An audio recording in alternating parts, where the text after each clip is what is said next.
جی بالکل دا وخت زه د ضلع شنګلې د موړی سیمه کې زه موجود یم. کتونکو لکه څنګه چې تاسو ته معلومه ده چې بېګا د تېرې شپې نه د واورو سلسله چې ده هغه د ضلع شنګلې بلایي علاقو کې چې ده هغه جاري ده.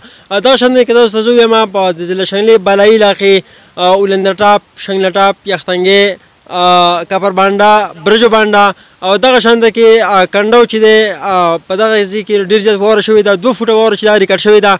روډونه مکمل طور پر بند دي، خو بیا هم ضلعي انتظامیه چې د هغه الرټ ته دغه شان ده کې پولیس نفري دې سره سره ریسکیو 112 هغوی الرټ موجود دي. د خلکو د تکلیف د بچولو لپاره هغه ولاړ دي. د ضلعي انتظامیه طرفه کوم هدایت چې جاري شوي دي هغه ویلي دي کوم سیاح چې د ضلع شنګلې ټوریزم سپاټ ته راځي نو هغوی له پکار دی چې د ټیر چاین استعمال چې دی هغه ضرور کوي، ځکه چې دا واوره چې دا د محکمه موسمیاتو مطابق به دا راتلونکي 7 جنوري پر به دا جاري وي.